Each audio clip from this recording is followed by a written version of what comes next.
श्रोता बंधु आपण को मोर स्नेहभरा नमस्कार। श्रीमद् भागवत गीता कहीं कहुଯାଇଛି कौ कारण भगवत गीता पढ़ा दरकार आसतु जानिबा आपण कहीं भगवत गीता शुणिबे एवं पढ़िबे। श्रीमद् भागवत गीता रे कर्म आत्मा परिवर्तन जन्म मृत्यु भगवान समर्पण विषय भगवान कृष्ण एठारे आलोचना करिसेंती। कर्म निष्काम कर्म करबा उचित फल आशा नकरी कर्तव्य करबा दरकार बोली भगवान कहिसेंती। आउ आत्मा आत्मा अमर यह निआ पोड़ी पारे नहीं किबा पानी उदा करि पारे नहीं। परिवर्तन परिवर्तन हेउची संसारर नियम। जदि परिवर्तन किछि न हुए ताले आपण जोउटी थिले सेठी रहि जिवे। जन्म आ मृत्यु केवल शरीर मृत्यु हुए आत्मा अविनाशी अटे। आत्मा केबे विनाश हुए नहीं।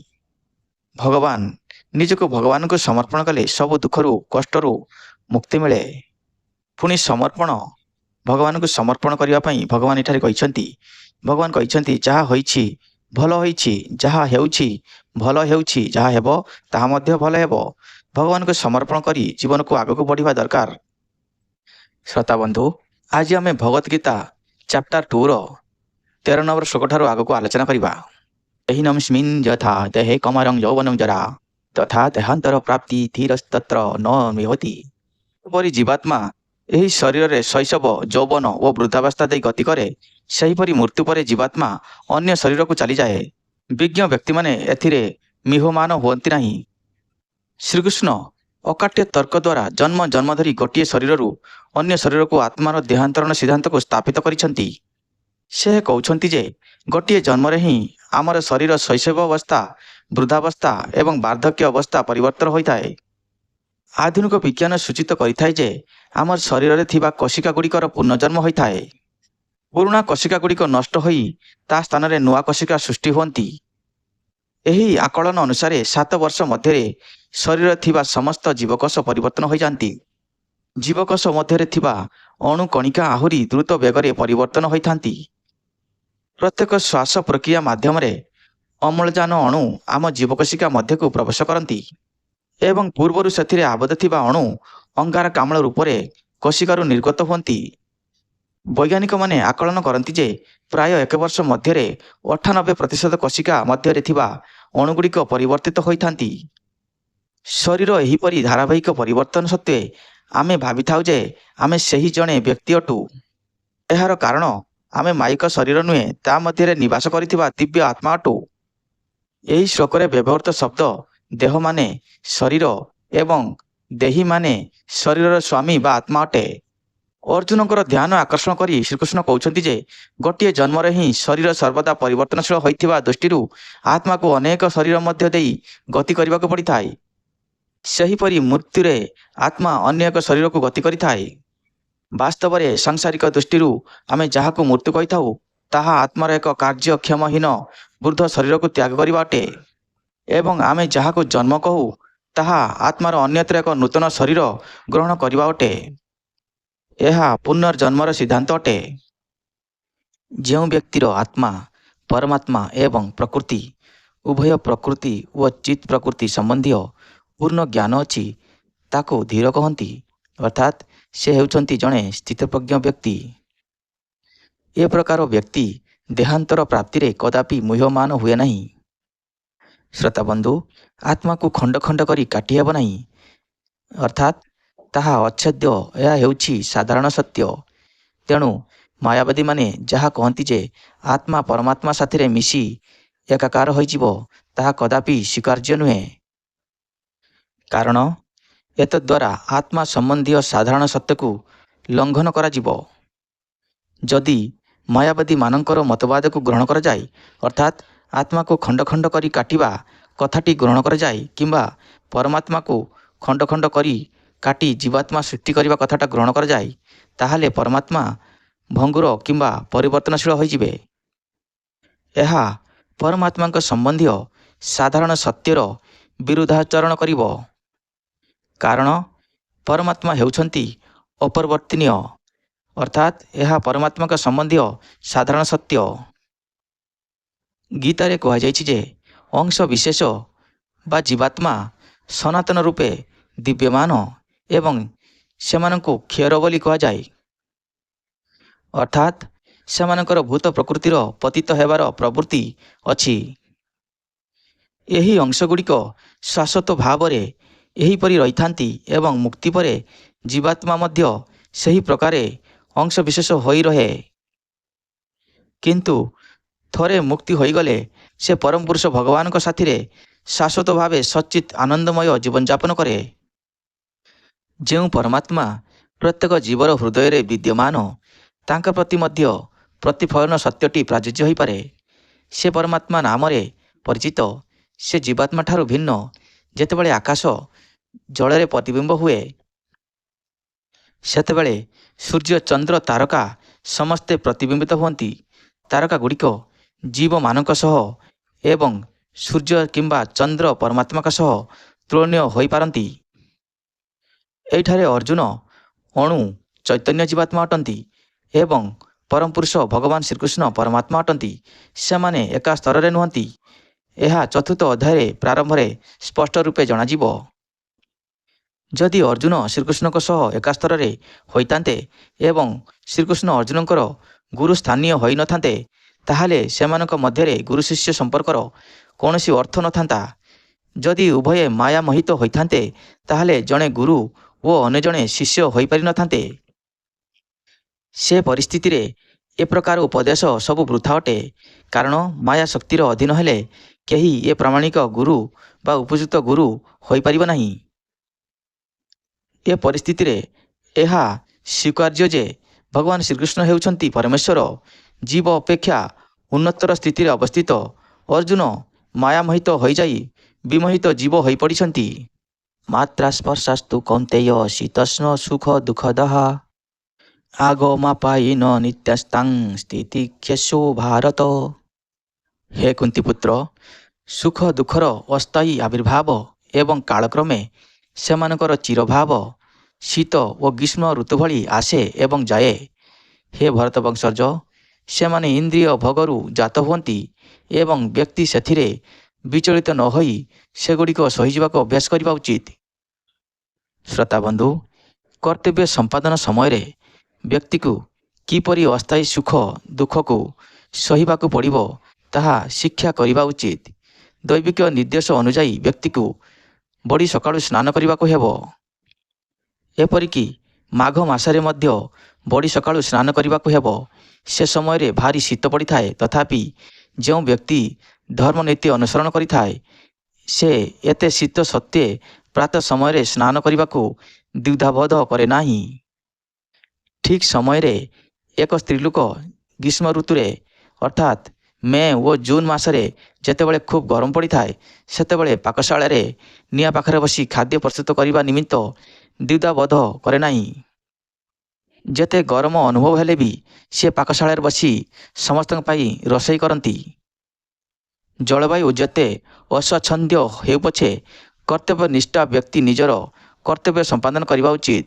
ଠିକ୍ ସମୟରେ ଯୁଦ୍ଧ କରିବା କ୍ଷତ୍ରିୟ ଧର୍ମନୀତି ଅଟେ ଏବଂ ଯଦି ନୀତି ଦୃଷ୍ଟିରୁ କୌଣସି ବ୍ୟକ୍ତିକୁ ତା'ର କୌଣସି ବନ୍ଧୁ ବା ଆତ୍ମୀୟ ସଂଯମ ସାଥିରେ ଯୁଦ୍ଧ କରିବାକୁ ପଡ଼େ, ତଥାପି ସେ ସେଥିରୁ ବିରତ ହେବା ଉଚିତ ନୁହେଁ। ବ୍ୟକ୍ତିକୁ ଧର୍ମନୀତିମାନ ଅନୁସରଣ କରିବାକୁ ପଡ଼ିବ, କାରଣ ତଦ୍ୱାରା ସେ ଜ୍ଞାନ ଭୂମିକାକୁ ଉନ୍ନତି ହୋଇପାରିବ। ଜ୍ଞାନ ଓ ଭକ୍ତି ବଳରେ ହିଁ ବ୍ୟକ୍ତି ମାୟା କବଳରୁ ଉଦ୍ଧାର ପାଇପାରିବ। ଏ ଶ୍ଲୋକରେ ଅର୍ଜୁନଙ୍କୁ ଯେଉଁ ଦୁଇଟି ବିଭିନ୍ନ ନାମରେ ସମ୍ବୋଧନ କରାଯାଇଛି, ତାହା ବଡ଼ ଅର୍ଥପୂର୍ଣ୍ଣ ଅଟେ। ତାଙ୍କୁ କୌନ୍ତେୟ ନାମରେ ସମ୍ବୋଧନ କରିବା ଦ୍ୱାରା ମା ସମ୍ପର୍କକୁ ଶ୍ରୀକୃଷ୍ଣ ସହିତ ତାଙ୍କର ଯେ ଭକ୍ତ ସମ୍ପର୍କ ଅଛି, ଏକଥା ସୂଚିତ ହେଉଅଛି ଏବଂ ତାଙ୍କୁ ଭାରତ ବୋଲି ସମ୍ବୋଧନ କରିବା ଦ୍ୱାରା ପିତାଙ୍କ ସମ୍ପର୍କରୁ ତାଙ୍କର ମହାନତା ସୂଚିତ ହେଉଅଛି। ପିତା ଓ ମାତା ଉଭୟ ସମ୍ପର୍କରୁ ତାଙ୍କର ଯେ ଏତେ ବଡ଼ ପରମ୍ପରା ରହିଆସିଛି, ଏହା ସୂଚିତ ହେଉଅଛି। ଯେ ଉଚ୍ଚ ବଂଶ ସମ୍ଭୂତ ବା ସମୂହିତ ପରମ୍ପରାରେ ଆସୁଥାଏ, ସେ କର୍ତ୍ତବ୍ୟନିଷ୍ଠ ଅଟେ। ସେ କଦାପି କର୍ତ୍ତବ୍ୟ ସମ୍ପାଦନରେ ହେଳା କରେ ନାହିଁ। ଏ ଦୃଷ୍ଟିରୁ ଅର୍ଜୁନ ଯୁଦ୍ଧରୁ ବିରତ ହେବା ଉଚିତ ନୁହେଁ। ୟଂ ହି ନ ବିଥୟନ୍ତେ ପୁରୁଷଂ ପୁରୁଷ ଶବଃ ସମଦୁଃଖ ସୁଖଂ ଧୀରଂ ସମମୃତତ୍ୱାୟ କଳ୍ପତେ।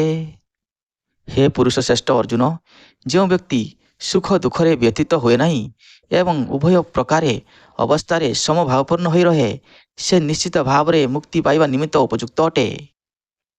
ଶ୍ରୋତା ବନ୍ଧୁ, ଯେଉଁ ବ୍ୟକ୍ତି ଆତ୍ମାନୁଭୂତିର ଉତ୍ତମ ସ୍ତର ଲାଭ ନିମିତ୍ତ ସ୍ଥିର ନିଶ୍ଚିତ ହୋଇଛି ଏବଂ ସୁଖ ଦୁଃଖକୁ ସମଭାବରେ ଗ୍ରହଣ କରିପାରେ, ସେ ନିଶ୍ଚିତ ଭାବରେ ମୁକ୍ତି ଲାଭ ନିମିତ୍ତ ଯୋଗ୍ୟ ଅଟେ।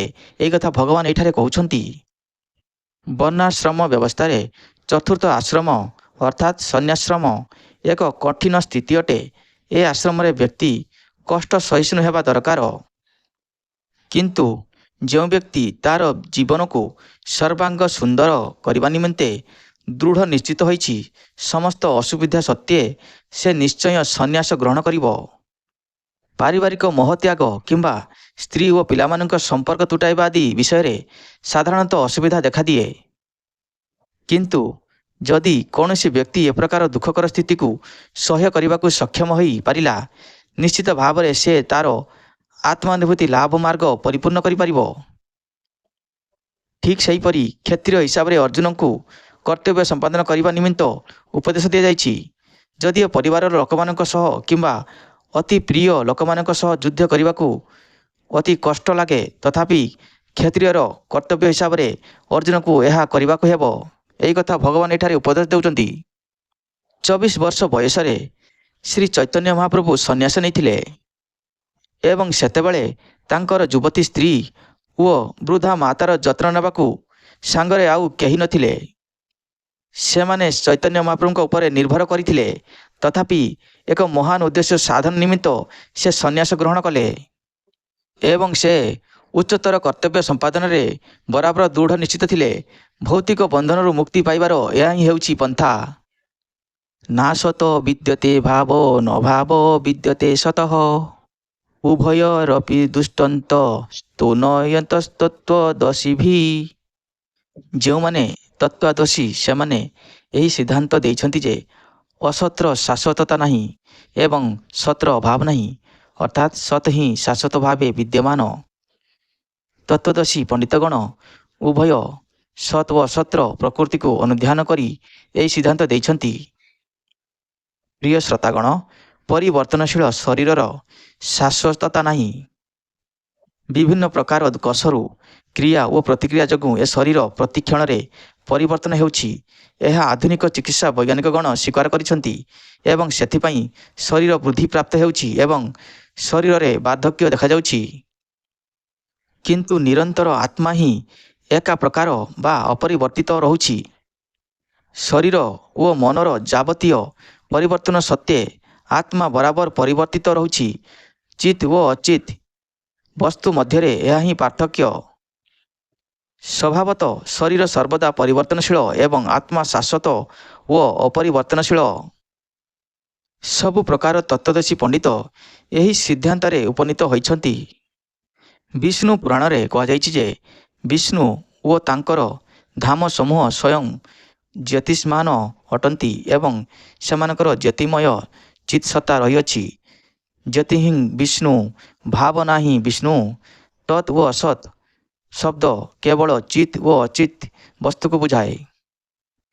ଏହା ହେଉଛି ସମସ୍ତ ତତ୍ତ୍ୱଦର୍ଶୀ ପଣ୍ଡିତମାନଙ୍କର କଥା। ଶ୍ରୋତାବନ୍ଧୁ, ଅବିଦ୍ୟା ରୂପକ ଅନ୍ଧକାରରେ ଦରାଣ୍ଡି ହେଉଥିବା ଜୀବଗଣ ପ୍ରତି ଭଗବାନ ଯେଉଁ ଉପଦେଶ ଦେଉଛନ୍ତି, ସେ ଉପଦେଶର ଏହା ହେଉଛି ପ୍ରାରମ୍ଭ ମାତ୍ର।